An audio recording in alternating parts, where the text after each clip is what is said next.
Hello everyone. Welcome back to my YouTube channel. Kaushi Voice and Blogs. Hi ඉතින් යාළුවනේ කොහොමද? ඔන්න හුඟ කාලෙකින් මම ආයෙත් vlog එකක් අරගෙන ආවා. ඉතින් මේ අපි උදේම වෙසක් පොය දවසේ පන්සල් යන්න තමයි හදන්නේ. මේ තියෙන්නේ මම කඩාගත්තු ඇන්තෝරියම්ව. බලන්නකෝ කොච්චර ලස්සනද කියලා. මේ තියෙන්නේ අපේ පන්සලට යන පාර. ඉතින් මමයි අයියයි අක්කයි තෝනී තමයි පන්සලට ගියේ. මේ තියෙන්නේ අපේ පන්සලේ චෛත්‍ය මළුව. බලන්නකෝ මොන තරම් ලස්සනයිද කියලා. ඉතින් අපි යද්දි නම් බණ පටන්ගෙන තිබ්බේ. හැබැයි ඉතින් අපි ගිහිල්ලා වැඳලා කරලා පිට පොළොහොම් විදිහට ගාථා කියලා අපි අපේ බුදුරජාණන් වහන්සේව වන්දනා කරා. මේ තියෙන්නේ අපේ බුදුගේ. බලන්නකෝ කොච්චර ලස්සනයිද කියලා. ඉතින් ඒ වැඩ ටික ඉවර කරලා අපි හැමෝම කැමතිනේ දන්සල් වඳින්න යන්න. මේ තියෙන්නේ අපේ ගම. බලන්නකෝ කොච්චර ලස්සනයිද කියලා. ඉතින් මමයි අක්කයි අයියයි බබයි අපි 4 දෙනා ගියා දන්සල් වඳින්න. ඒ කරලා අපි ආපහුවටත් ගියා. ඉතින් අපිට ආපහුව ළඟයිනේ. මේ බලන්නකෝ වෙසක් කූඩු හැම තැනම මේ තියෙන්නේ ආපහු ඉස්කෝලේ පාර. ඉතින් ඒ ඉස්කෝලේ ළඟ ඉඳන් හන්දියට එනකම්ම හරිම ලස්සනට පාට වෙසක් කූඩු එල්ලලා තිබ්බා. ඉතින් දන්සල් පාර දිගට හැමතැනම අයිස්ක්‍රීම්, පත්තන්සල්, මඤ්ඤොක්ක, කඩල මේ වගේ ගොඩාක් දේවල් තිබුණා. මට ඒ ටික නම් වීඩියෝ කරගන්න බැරි වුණා. ඉතින් මේ තියෙන්නේ අපේ ගෙදර වෙසක්. ලොකුවට නම් වෙසක් කූඩු හැදුවේ නැහැ. හැබැයි පුළුවන් විදිහට වෙසක් කූඩු දෙකක් හැදුවා. මේ තියෙන්නේ කොඩි ගහ අරගෙන යනවා. ගොඩක් අය දැකලා නැහැනේ කොඩි ගහ කියන්නේ මොකද්ද කියලා. ඉතින් ඔන්න බලාගන්නකෝ කොඩි ගහ කියන්නේ මොකද්ද කියලා ඔයාලා.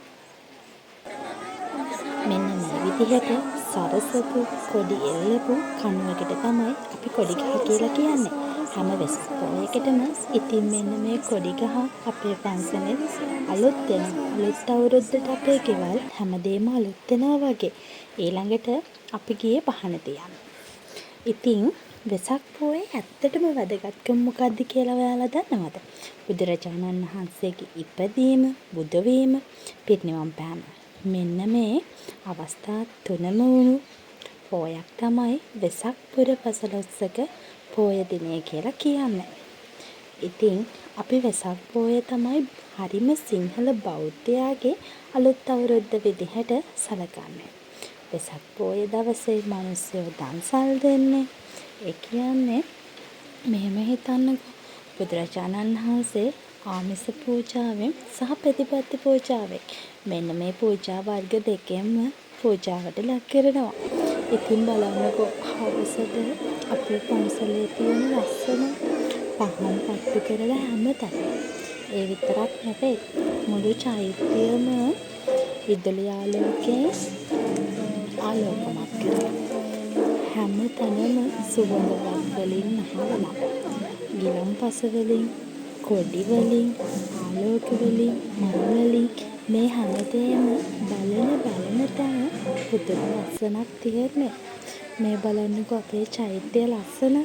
මම වොයිස් කරනවට වැඩිය ඔයාලා ඒ ලස්සන අහලා බලන්නකෝ.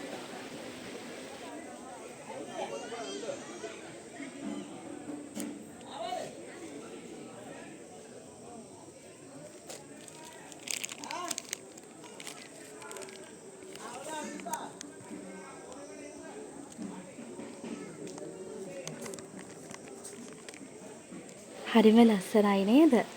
ඔන්න ඉතින් ඔය විදිහට තමයි අද අපේ දවස ඉවර වුණේ. ඉතින් ආයෙත් මේ වගේ ලස්සන vlog එකක් අරගෙන ආයෙත් එනකන් පරිස්සමින් සතුටින් ඉන්න.